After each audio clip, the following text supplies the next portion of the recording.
Hello, and welcome back to their Dokkan battle video. So the week of Super Saiyan 3 Rose Goku Black has finished. It was pretty fun. I liked it a lot. I had a good time. We did see him actually be kind of useful, which is kind of impressive, right? Especially the one I want to point out in particular was when we took him against Evoken, right? That is one of the hardest fights turn one, where they're shooting out over 2 million damage super attacks immediately. They can do two of those. They raise their attack. They're doing over a million damage normals. They're going crazy, right? And we saw him with his guard up take double digits almost the entire time. And the fact that he also has his heal is also a really big thing about him, right? It could be really helpful. And now, the thing about him is, right, this is the big thing. Plus an additional defense with 100% guards all attacks when there's another 3 or more crossover category characters. Now, some of you may say, okay, this guy's kind of cooked. It's never going to happen again. Heroes is dead. They said that themselves. But I would like to point it out that crossover, right, is different from Heroes. Crossover has some very specific units that I want to make sure people are aware of, because I feel like in the future they could get some use, right? These two characters, right, these Super Saiyan 3 Vegetas could easy A, and they could be really, really strong. You have super easy A's that are included in here, being Super Saiyan 3 Bardock, Super Saiyan 3 Broly, Super Saiyan 3 Vegeta, right? We have characters in here that are, like, genuinely have the potential to be very, very good. And also keep in mind that when they said that Heroes will not be continuing, they said that this year. And about, I think it was year 8 that we were in or something. It was year 8 or year something where they said that they had everything planned up to the 10th anniversary. We are still currently in the 9th year. I do believe that we will be getting a hero celebration this year, and if not a hero celebration, some sort of crossover celebration in November, right? Which means that not only would these two characters easy A, right? But you also have like Pan, you have all of these units that could potentially easy A as well. There's a lot of like potential here. So I don't want to count Super Saiyan 3 Rose out completely, because if that team gets a lot better and they make like not only the new units insane, but also the easy A's insane, Super Saiyan 3 Rose could have a comeback. I'm just going to point that out there now. He could have a comeback. It's a bit easier for him than it is for Limit Breaker Vegito, because Limit Breaker Vegito needs grade 8 power characters or crossover. Plus, because he has Sand Roar, he'd really want them to be grade 8 power. But Super Saiyan 3 Rose does not have that condition. He doesn't have anything to do with that. He just needs 3 of them and he gets guard. Right? He does need to fight a Goku or a blue enemy, which is kind of annoying. But like that part is kind of negligible when you get like the massive heal, and then he's guarding, right? And he's just decent enough defensively to the point where he's not going to die, but he's not going to really contributing offensively. I think that's okay, right? So I'm going to go ahead and slot him in the could be saved tier, depending on how things go. And that is purely because I would have put him here in the fun but not good until I saw him take double digits from post super attack Evoken. If I didn't see that, he would be in the fun but not good tier. But I did see that, so I think there is potential for him to get saved, right? Especially if Heroes this year, 1, happens, and 2, has a similar level of power to what we just got in relation to the worldwide. Because at the time, Limit Breaker Vegito last year was better than every single worldwide character when he came out. Like, that's just a fact. Limit Breaker Vegito himself was better than every single one of the 4 worldwide characters, and I don't care what anyone has to say. He was amazing. He was absolutely beautiful. If whatever we get this year not only is Heroes in November, but is amazing and really powerful and actually has decent stats and potentially even maybe an LR to sign off Heroes because it's never going to happen again, Super Saiyan 3 Rose could have a really, really big comeback. I'm just going to say that right now. But that's currently how I feel about him. I think he is, he has the potential and he's really fun, right? That's how I currently feel. He did great. He definitely did better than Vegito Blue this week. Funny enough. I don't care what anyone has to say about it. It was really funny because he took significantly less damage. Anyway, let's go ahead and shuffle this list and get our new character for the week. I don't know how this is going to go. We're kind of running out of a lot of the good characters.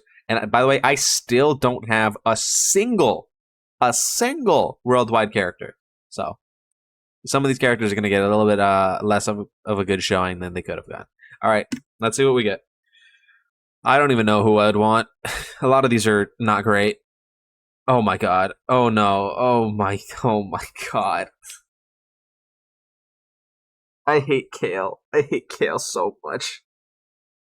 Oh my god. All right. It's Kale. Let's go ahead. Let's make a team for Kale and let's hop in game. I hate Kale so goddamn much. I'll be back in game, man. So we're back in game and we're on the Roshi team today. Now Kale actually does have access to like a buttload of teams, like an absolutely insane amount of teams. It's kind of ridiculous how many teams she has, right? Just for instance, right, she's on again, this Roshi team where she has the 200% lead because it's 200% Peppy Gals. She's on Jiren's 200% lead with the Universe Survival Saga team. She has AGL Broly and Int LR Broly. She has God Goku. She has 21. She has, I mean, we're not going to do it, but Super Saiyan 4 Goku. She has Physical Rose, right? She has a lot of teams. So we have options. And of course, she has her own 200% team. And there was the option, I will say that now, there was the option to get her alongside like her own team today. That was available to us. However, it was one of those weird dev teams where they have a rainbowed Kale, but she's not, like, she's still 55%. Like, they have all the dupe pass unlocked, but she's not, like, actually having access to them. I don't understand why those exist, right? Who is making all those weird dev friends? But that was on there. After today, we're probably going to have access to more Kales. I hate Kale. I hate Kale's team. I hate everything about Kale. When I was the biggest Kale hater when she came out, right? Because Kale dropped last year. And everyone was like, oh my god, she's the best tier 1 in the game. She's better than God Goku. She's better than blah, blah, blah, blah, blah. I believe the Gammas were already out at this time, right? And the Gammas are 2022 characters, I'm pretty sure. Right? So they were like, oh my god, she's better than blah, blah, blah, blah, blah. And I never thought so. And that is specifically because Kale's team on release was awful, right? Not only did she need Universe 6 allies to be able to get the massive buff to her stats, right? She gets an additional 160% and a great chance of launching additional super attack when there's another Universe 6 category character on the team, or attacking on the same turn. That's a lot. That's a lot of buff, right? She gets a massive buff when she has that active. And because she needs to be doing supers, right, that matters a lot for her. And if you weren't able to get that, then she kind of just fell off really hard. And there was not a single Universe 6 category character when she came out that was useful. She got LRK and Khalifa's EZA, and they were kind of mediocre, very mid. We actually could have probably used them here, right? But they're awful. Right? They were not good at all. They were not nearly as good as they needed to be. They pretty much did nothing for their EZA, so pretty much an L completely of an EZA. And that was it. That's all she got. So, not great. Because her banner unit was, what? The Tech Frost, who's garbage. Right? Not good at all. Right?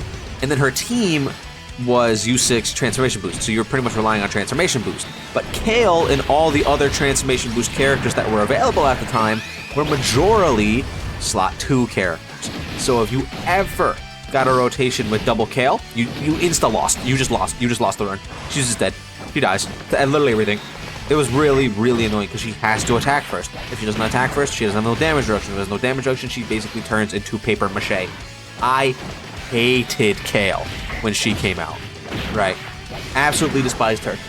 But now, right, we do have some Universe 6 category characters that are good, right? We have them.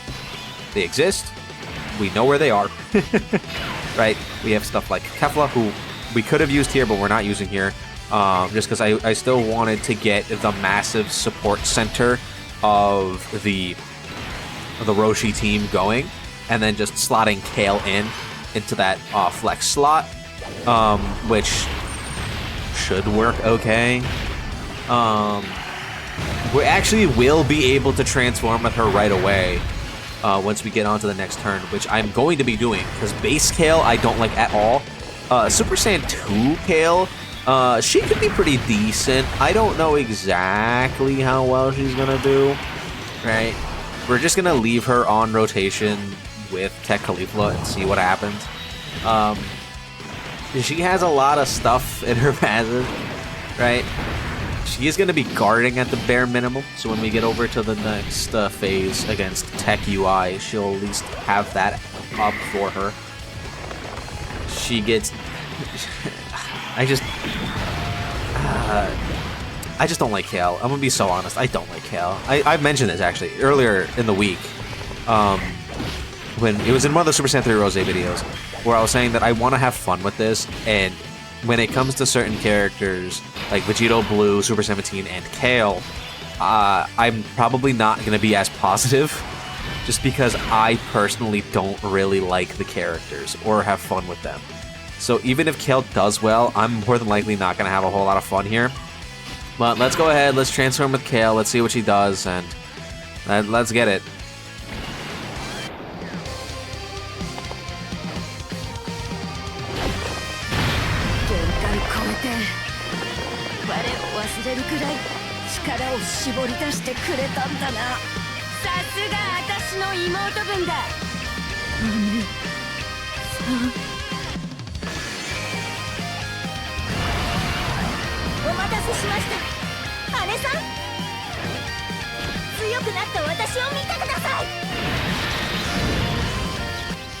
Alright, so Super Saiyan 2 Kale's out. Super Saiyan 2 Kale is actually good.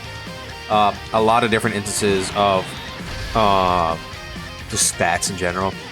Starting number is not really too high. Remember that my Kale is actually 79%. This is the build I have for her. 25 additional, 4 crit, 8 dodge. Mainly because she needs to get those additionals in base form or else she's literally fodder. And 9 times out of 10, you don't have a Universe 6 ally rotation. At least you didn't when I had all those loops. So that's why I did that. Wow, she takes damage from that? Excuse me, Miss Kale. You're not supposed to be taking damage from that. Okay. Oh, and she hits none of her additionals. Okay. Remember that both of those... actually, they're medium chances to be super attacks, so I guess it makes some sense. Do I even bother putting her against the super from Tech UI? I don't think I do. I think this is asking for Kale to die. Remember, in Tech UI's domain will buff Kale a little bit. Give her the extra 10% attack and defense. It's not going to give her the Realm of Gods buff or anything like that, but it is going to give her the extra 10%. I did not expect her to take that much. She does get 60% attack and defense for 3 turns after receiving an attack. That's what that was, by the way. Wow, and that was with her extra 160% defense with another Universe 6 ally, and she took damage against the STR phase. She has type advantage. So she basically has guard here. Or like even better guard. Okay, I'm not really that impressed, to say the least. She's not. And we had Bulma support up, by the way. Just want to put that out as well. We had Bulma. That might suck. That might be garbage. We had Bulma support. We're gonna have Roshi active next turn. Okay, here's what do I do it? We can give her Roshi active. So we're gonna have Roshi support plus Roshi active for Kale. Is that enough to make her take? Oh wow, he's not super attacking this turn. Oh, okay. Well, she's at 6. She's at 650. Remember, she doesn't get defense when she attacks. She only gets defense on her super attack effects. Okay. I am still gonna pop the Roshi active just because I want to see how much damage she could do. Remember, because we are still getting a massive offensive buff from this. I'm gonna put her into the harm's way here, and I'm just gonna let her cook. Let's see what Kale is capable of. If she does anything remotely good, then we'll see that, right? 14. That's with Roshi support, Bulma support, and Roshi active up. She could crit on some of these. She gets crit every time she supers. And she's not hitting her super attacks. Hit a potential system, she doesn't hit it either.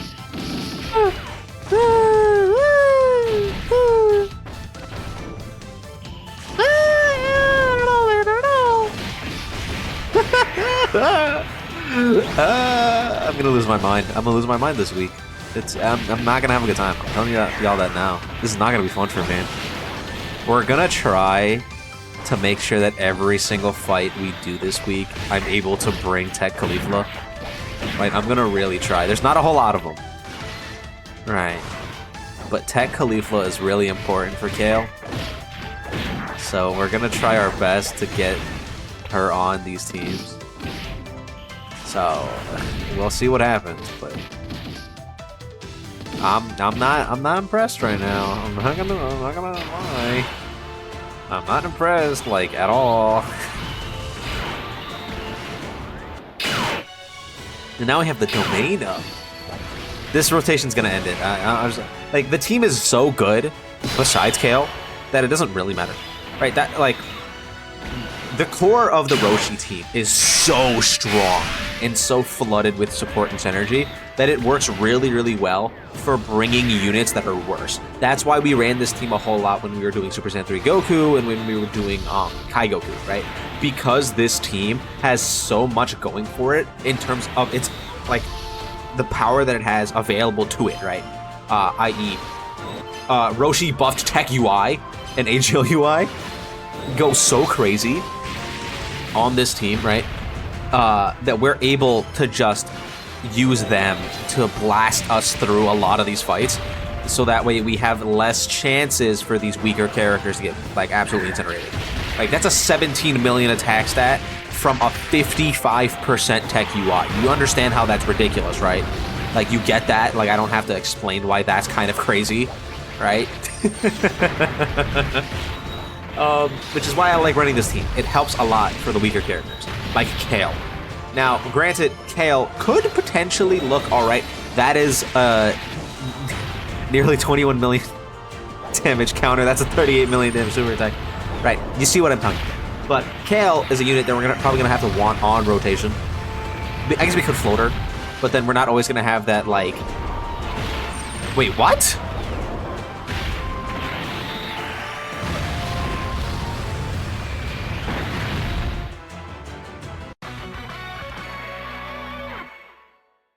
Are you serious?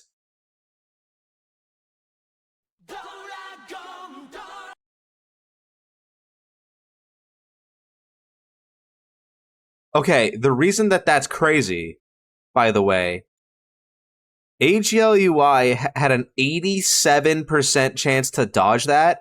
He also didn't hit his 25 or 26 additional that I have, or his additional super from his passive. He didn't hit either of those. Okay, that was horribly unlucky, but whatever. And we saw Kale. We saw what we wanted to see from Kale, which was mediocrity. I don't like Kale. This week's gonna suck for me. I'm gonna try my best to make her look halfway decent. Let me know what you guys think in the comments down below. Don't forget to like and subscribe, and I'll see you guys all in the next one.